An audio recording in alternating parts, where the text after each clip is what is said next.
Hello and welcome to Innovation Mind Spotlight series. Each month, we are talking with top leaders and innovation experts about their ideas, strategies, tools, and experience to help the world continue to innovate and thrive. I'm really happy to have two of the leaders of the industry and good friends of mine joining us today. Imran Jattala, co founder and CEO of Center for Global Innovators. He is passionate about disruptive innovation and entrepreneurship. Imran is leading one of the largest innovation programs in Pakistan. He is working with corporates and academia to bridge innovation management between the Middle East and Pakistan. Imran's mission is to make Pakistan a top 50 innovative nation with $500 billion innovation economy by 2030. Our next guest is Bakhtawar Mahmood, Executive Advisor at Center for Global Innovators. She is the next generation leader who has been responsible for organizational transformation. At CGI, Bakhtawar is advising executives to navigate emerging business challenges, working to bring innovation management solutions to leading corporates in the Middle East and Pakistan to deliver innovation and digital transformation solutions. So without further ado, let's dive in. So before coming to this call, I was taking a sneak peek on your website. When I looked at your mission statement and your vision, Imran, it's so impressive, I would say, especially when you talked about Pakistan is currently ranking 109 out of 126 countries and the Global Innovation Index. On the other side, you're privileged to have 120 million people under the age of 25. Yes. That's a beautiful situation, right? You got a challenge on one side and also a huge opportunity on the other side. So with that, your mission seems to be like making Pakistan a top 50 innovative nation with $500 billion innovation economy by 2030. That is Yes. huge. So why don't you just talk to us about how did you guys come up with this mission and how did you really form this CGI? Thank you very much, Innovation Minds and Bala, for this opportunity. As we begin this exciting collaboration and partnership with Innovation Minds, I would love to share that how we get started.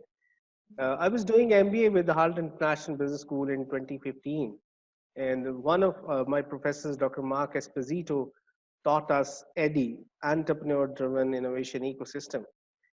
Being an entrepreneur at the heart of my heart, I was always looking to learn how great companies are built. I had built one great company, one good business back in 2006, and unfortunately lost it.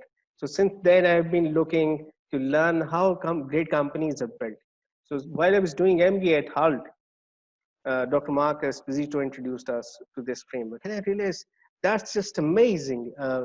Adi, that provides a framework how you can produce not just one company, you can actually replicate the whole of Silicon Valley somewhere else in the world. That effectively provides a complete framework that you can replicate Silicon Valley. I'm a passionate citizen of this country, and I really wanted to bring innovation and knowledge economy to this part of the world. So that was the inspiration. So Dr. Mark Esposito's one lecture gave me the direction for my life. And then I realized, and then I found out that Dr. Mark Esposito and Dr. Olive Groth both had published this framework as a consulting work they were doing for the European Union. Europe's population is aging and the economic growth is getting stagnant. So they came up with this EDI for Europe and European Union to stimulate their stagnant growth. So I realized we have somewhat similar problem due to different reasons. We have an stagnant economic growth, not just because of aging population. Rather, we have an absolutely opposite big opportunity as well. We have one of the largest youth in the world. So that's an opportunity. So that's how we started CGI in 2017. And that was the beginning of an innovation consulting. And I define CGI as innovation, strategy, and design. So innovation of strategizer, that's my inspiration. Design of IDEO, that's design inspiration, and strategy of McKinsey. So that's how I define CGI. And when coming to vision and mission, I'm really a huge fan of Steve Jobs. And he says, I want to put a dent in the universe. I want to put a ding in the universe. So I thought, let's come up with something which I can relate to, which is big enough, where that the goal should be, the mission should be so huge that it consumes your life. And at the end, you really feel proud when you achieve it, that it has a significant impact on humanity. So that's why we came up in different phases and steps. We came up with this, that we want to make Pakistan top 15 innovative nation and $500 billion economy by 2030. That's pretty impressive, Imran. So for our audience sake, CGI means Center for. Can you just explain what is CGI? Center for Global Innovators. Being a global citizen, always global has been my passion. And to be very honest, all the 5 and 6 startups that I founded since 2016 has either global in the name or a globe in the logo. Awesome, awesome. So, Bakhtawar, what's your association? What's your acquaintance? How did you get connected with this CGI? All right. So again, thank you, Valor, for having me here, and it's a great pleasure first to be associated with CGI and with your organization, Innovative Minds. I have been associated with Imran for a quite long time now. We were collaborating for different ventures at the different levels, and recently I have been engaged in one of their very amazing startup that has caught my attention and everybody's attention, especially across the north region of Pakistan. That's the summer startup school that they are conducting in collaboration with the Lahore Garrison University. The goal, the target, actually, the main point that caught my attention was bridging this corporate academia gap, harvesting local entrepreneurs, creating opportunities from within the society, helping different ventures by providing them the mentorship, by providing them different ideas, and that too on a virtual platform, and that's of course free of cost. So it's kind of a global dictionary, it's kind of a global encyclopedia that is available. The comprehensive speakers, the content that is available, starting from how to create an idea to the point how to brand it and how to innovate it as well. So all of that has been accumulated in that one particular domain, and so far so good. The collaboration has been really good. I have been in the advisory board till this time and providing some kind of advisory services, but I think Imran and his team are doing an excellent job, and I am amazed to be, I'm actually enjoying this time working with them. Bakhtawar can be a very good executive advisor. So we're working with Innovation Minds. Now we have a comprehensive innovation management solution which we have to pitch to executives, both in academia and corporate. So that's Bakhtawar's role primarily. She's an executive advisor because she's a very well-groomed professional, a very serious professional. I really admire her. So that's where she's filling in the gap. Awesome, awesome. Congratulations, Thank you, Bakhtawar, for all the success. There is a perception that Pakistan may be a conservative country, and then on the other side, when you're thinking of innovation, it always goes like challenging the status quo, right? What do you see is the state of innovation from Pakistan, and are you seeing any kind of cultural constraints or technology constraints?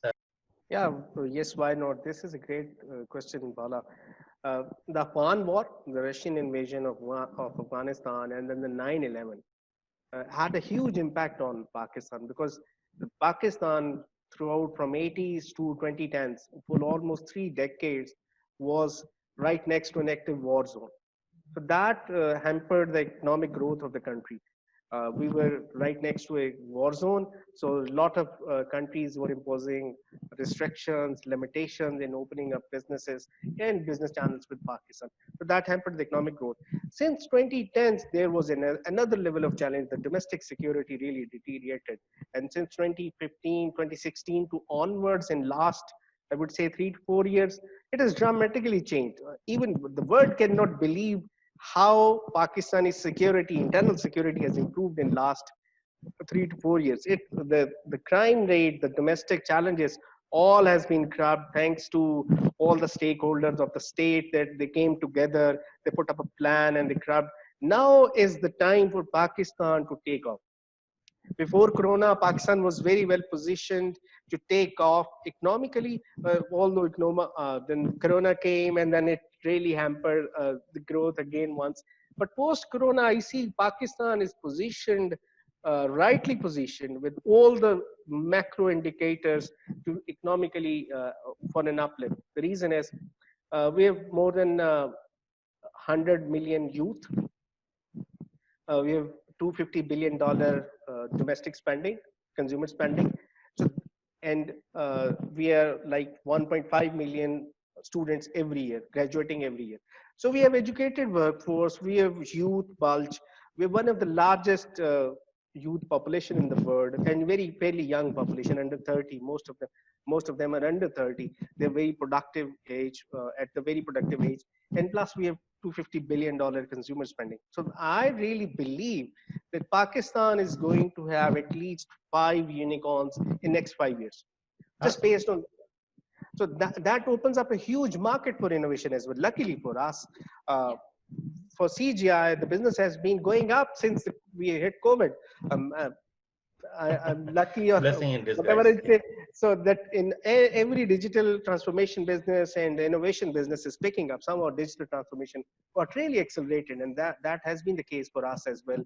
Since we had Corona, our business is growing. Although I've been sitting at home for the last 3 months during the lockdown, working from home, yet but the business has been doing amazing. And in that time, we got connected with you somehow. We built up a collaboration partnership, and this opens up a whole new avenue for us. And I'm really excited for this partnership, because then it enables us what we have been dreaming to do, to That's build fun. 100,000 startups per year. So 100,000 startups mean that's a very ambitious challenge. Then again, but including the universities and the corporate innovation houses, if through the power of Innovation Minds platform, if we are able to create 100,000 startups, which I really believe in now, which I see is possible, so that would be $1 billion business for us as well. Speaking of those similar lines, the cultural constraints, and then how you're really overcoming with the help of technology and the thought leadership. Bakhtawar, maybe I can just ask the question to you. Are you seeing any challenges in terms of the women empowerment or women employment, or what are you doing, or how are you helping to educate innovators out there to really out of all these kind of constraints and notion and then still pursue their dreams? So what are you doing, or what are the opportunities you see out there? All right. First of all, we have to actually understand that the kind of perception that the Western world adopts is completely different from the actual standing. I, being a girl, have always enjoyed this legacy of being a girl, because our culture, our values actually facilitate the values of being represented as a lady in any forum. So apart from that, I believe that a couple of initiatives that the government has taken, a lot of initiatives that have been taken over the last few years in Pakistan, that have actually boomed the women empowerment. A lot of females who were actually not doing anything, they were hesitant to step out for a 9 to 5 job. They had a busy schedule, having their children, maintaining their home. So now they have got this opportunity of the digital transformation that is available. They're managing their e-commerce businesses. Now they're managing their online businesses using what? Just a mobile phone. They pick up some kind of raw material, they create something, and then they sell it online. So over the last couple of decades, this has completely changed in Pakistan. I don't think so. I'm just talking about, especially about the urban cities as well. There is particularly almost zero challenge for any kind of gender discrimination. As long as you have very good idea, as long as you've got the skills, you've got the ability, there is no differentiation between choosing the idea from a girl or a boy. So it's equally good. But apart from that, there are a lot of areas in Pakistan, especially in the northern regions, where we usually perceive that the women might not be allowed to even step out of their houses.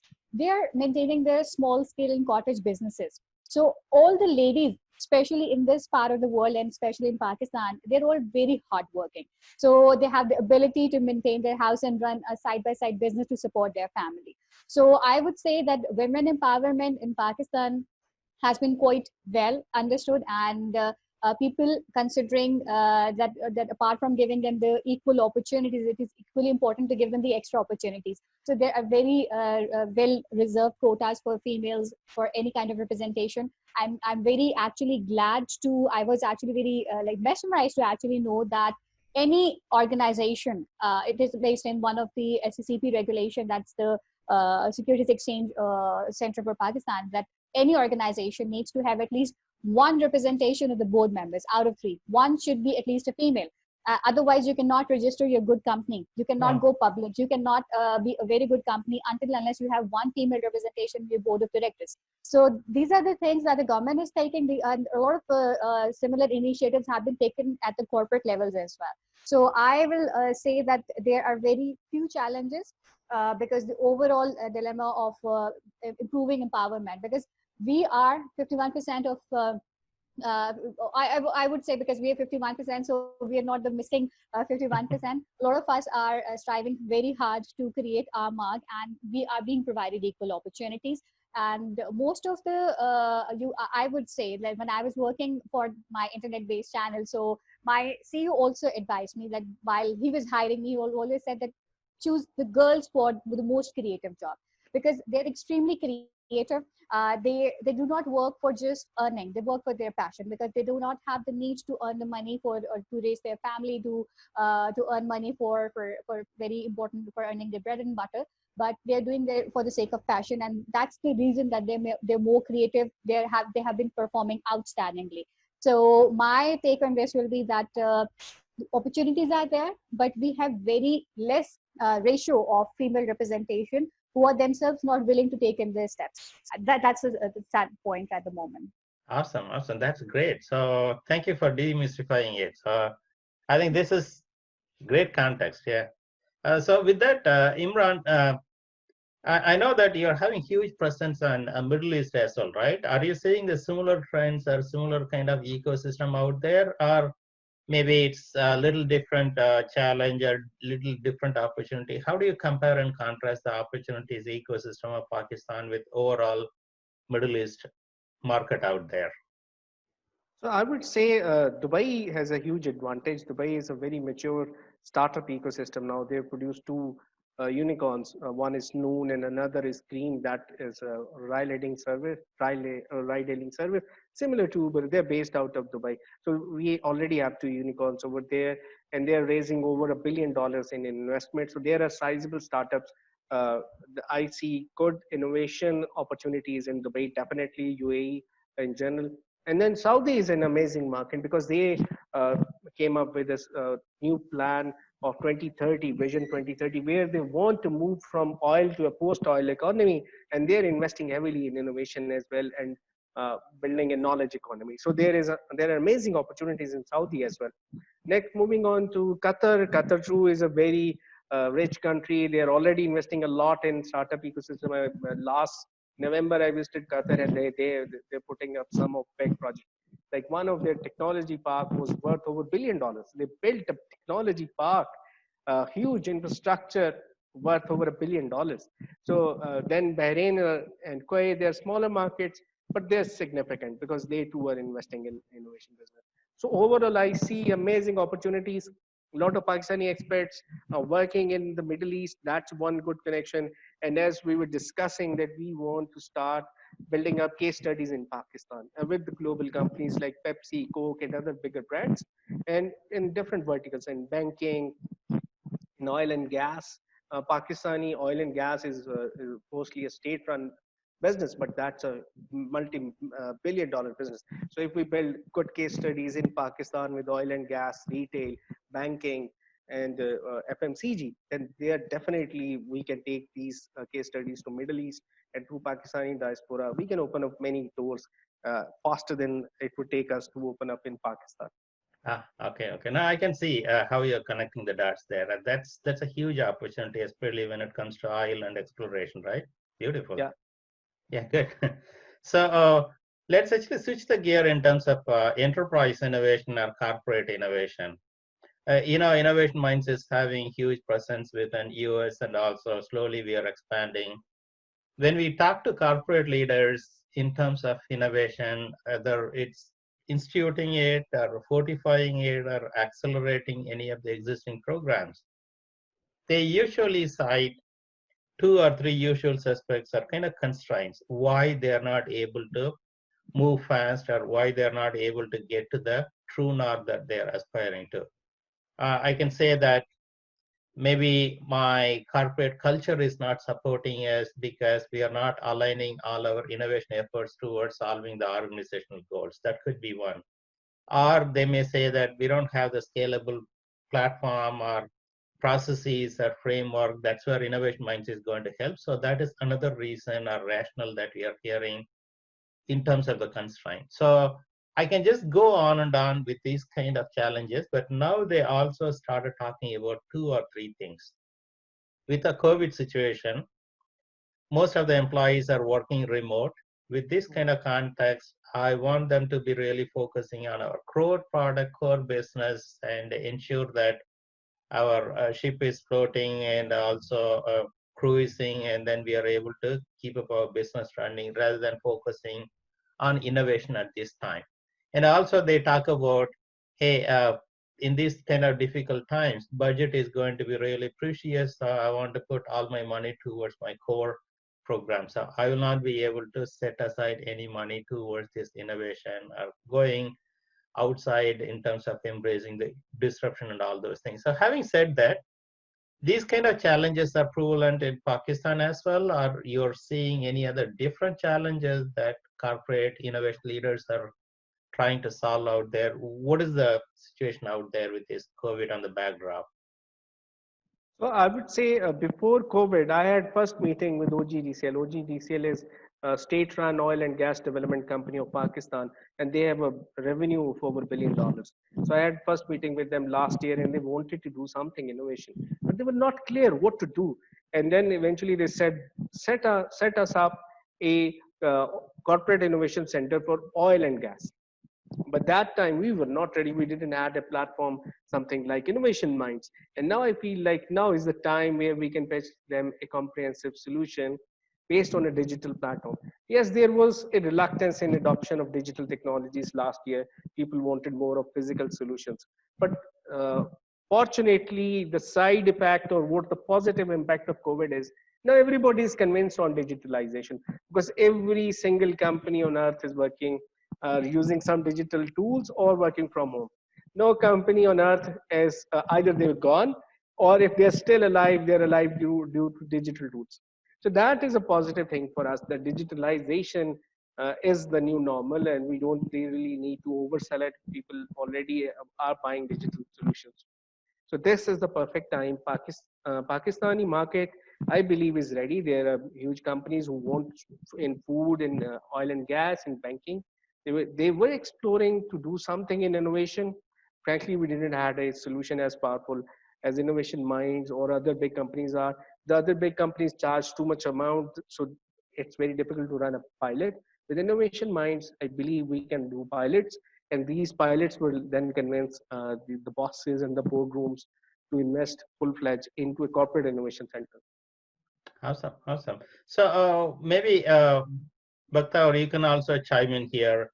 One of the trend that we are seeing is being a startup, and also whether you're talking about small or medium sized or even large enterprises, they are using gig economy a lot from US perspective, UK perspective. For any kind of seasonal needs, they usually go to Upworks or LinkedIn Profinder. So nowadays, we are seeing a lot of Pakistani professionals coming to Upworks and then trying to establish their services and sharing all their wisdom.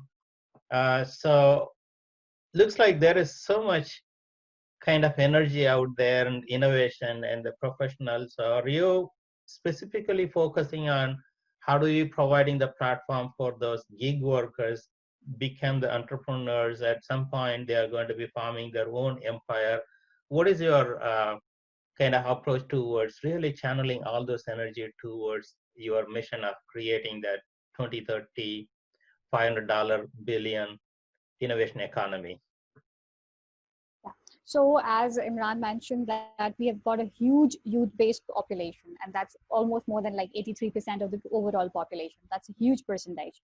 And a lot of them, I was so happy to actually observe this whole thing during this corona pandemic, that we have a huge group of individuals, these freelancers who are working in their own capacity, and they are not just working at the national level, they're working for the international flights, and their work is extremely important. A lot of students who I used to interact with, they were always coming up with like, ma'am, we have got this idea, and we have got this skill, and we do not need a 9 to 5 job, because we are already earning much more than that what we can get from an ordinary job. So what we want right now is a good mentorship. We need a platform whereby we can create a team. Let's suppose there's one good graphic designer, they need a marketing person for that, then they need a person who can help them with the financials. So it's very important to actually collaborate all of these people working in their own individual capacity. So I have had the experience of working with a lot of such people, and I am very amazed to see that we do have the talent, we do have the potential. A lot of Pakistani youngsters who are university students right now, they're working, they're studying in the universities, or they're the fresh graduates. They are selling their skills online. The only issue we had was that we were not getting international clientele because of certain payment issues, that the exchange of money and the exchange of money for in return of their products and services, it was not possible. But recently, government has taken a lot of initiatives to help these freelancers create their account. I've heard that one of the banks has also helped them create their accounts, so that now they can sell and take whatever kind of linkage they want to establish with their clients. And this is a huge potential that we need to exploit at this point. What we need to do is create another platform. We need to create opportunities for them to collaborate. They have their skills, they know how to do it. What we need to do right now is provide them the opportunity, so that instead of just working for individually, this synergy is going to help them excel more than that. And I think this is one of the way out that we can achieve that 100,000 startups each year. I'm happy that the government itself is considering into helping such people. But I think people like Imran and a lot of other people in the corporate sector, they are taking the lead to help such individuals develop this whole synergy in between themselves, so that 1 plus 1 is 11 so for them. And I hope that this is probably a new thing in our region, but has been a very old thing in working in the western parts of the world. They have used it, and again, the potential is there. We see the opportunities, we see that it is possible. What we lack and what these freelancers lack at this point is a platform, and I hope that CGI aims to provide that as well. Just like to add a few words into this. Bakhtawar explained it beautifully. That Pakistan is now the fourth largest freelancing population. Wow. And freelancer is just an inch away from to becoming an entrepreneur. They just need to team up. They just they just need to shake hand with someone sitting next, and boom, they can start a company because they are already skilled people. So Cranfield University is our partner. We're doing incubation programs in partnership with them. So they advised us that there are two types of entrepreneurship. One is necessity entrepreneurship, and another is opportunity entrepreneurship. Necessity entrepreneurship is primarily micro businesses, small businesses, and freelancers, because they need to earn their livelihood and they opt this path. But gradually they acquire skills and they're ready to be transformed into opportunity entrepreneurs, because then once you've learned coding, once you've excellent, once you've served international market, then you can create something as amazing as an Uber application. All you need is to add or either find someone with business skills or acquire business skills, and you can launch the next Uber or the Cream or the Amazon or whatever. There were challenges in Pakistan previously that we didn't have PayPal yet. That's unfortunate. That's sad for us. Amazon just last week announced they're coming to Pakistan. So this would open up new opportunities in Pakistan. Awesome. I think you beautifully put it, Imran, especially when you talked about necessity driven and chasing the opportunity. That is the natural evolution, right? That's beautiful. So having talked about all those things, I'm really excited having this partnership. Recently we embarked on, right, Innovation Minds and as well as Innovation Garage and CGI. Can you just share what is on your mind in terms of our collective roadmap as we move on into this future. How we may be able to help the Pakistani entrepreneurs out there and enterprise community, especially the innovation thought leaders, HR leaders. What is in it for them, and why they should care about these two organizations coming together? Yeah, that's a very good question, Bala. With this partnership, one, we have got a very stable and a very powerful platform. That can be the innovation engine. So with this engine, we can move fast. We can build up like 100 incubation programs in a time of weeks, which would previously would have taken us months and maybe years. So the scalability really got accelerated. So we've got something which would help us build 100 incubation programs in weeks. We can put up corporate innovation centers in 1 quarter, multiple corporate innovation centers. That's the power we have got through this. And that's where I'm seeing that we are a perfect fit. Innovation Minds provides the platform. We have a bit of the knowledge base and the local know-how. You bring in an international network as well. So our mission is to hit 100,000 startup mark. It might take us 2 to 3 years to actually hit 100,000, but really the journey is worthwhile. It would be worth it to put up energy. Next, we want to build a global network of friends of Pakistan. I call them. They can be Pakistanis and they can be people like you who are expert in any business dimension and they want to help us. So then if we accumulate like 10 million mentorship hours and we connect this huge 10 million, what we can say, 10 million hours of energy to the local youth. So expect some real magic happening over here. Pakistan is located at a beautiful geographic location. We have India next. Hopefully, one day we'll get friendly. Hopefully, one day the markets will open. Then China is another $1 billion. So within 3 hour radius, we have 1/3 of global population. So that's a huge market to serve. So Pakistani innovators, if they start producing global products, and with China investing almost about $60 billion plus in that One Belt, One Road initiative project, we call it China-Pakistan Economic Corridor, CPEC. And that's a route that China has built for a faster access to Middle East and North Africa. So there would be a $1 trillion plus trade happening between China and the Middle East, North Africa in next decade. So that opens up a whole new avenue for the local businesses.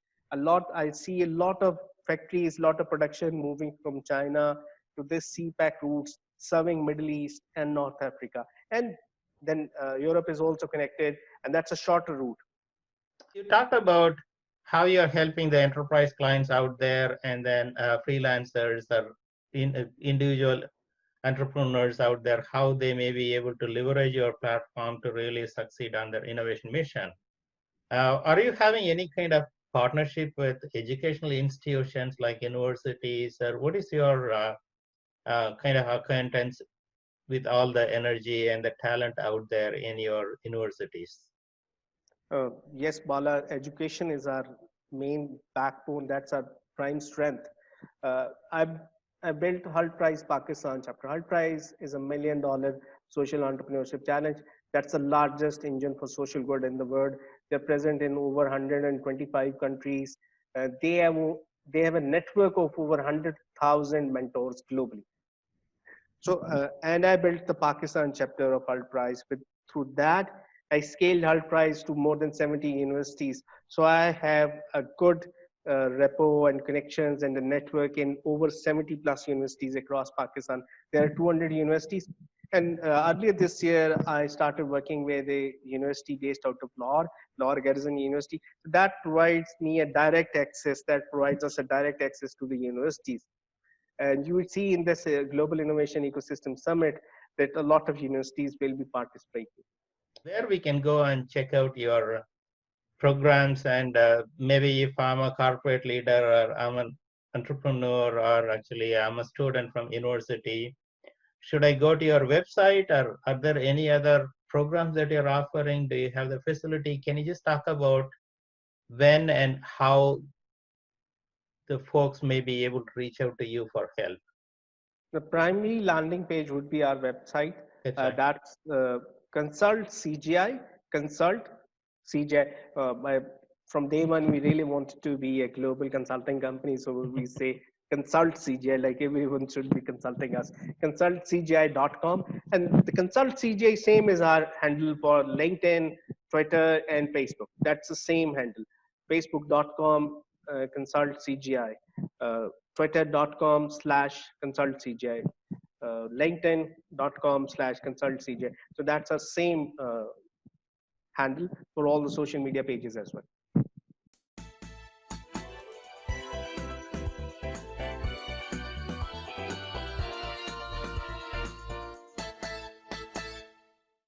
What are you trying to accomplish? And can you just walk me through who are all going to be your target audience when they are joining your summit? What they expect to get out of those 2 or 3 days? I don't know how many days you're going to be running the summit. Can you just walk us through what is that about and what we can get out of it? So Global Innovation Ecosystem Summit, GIES 20 as we say it, is a launch pad for our grand vision. So we are saying that we want to build a $500 billion economy, innovation economy by 2030. And this whole initiative is private sector led. This is led by CGI and our partner Law Garrison University, because we don't want to get into bureaucracy and we don't want to have governmental delays. So this is all private led initiative.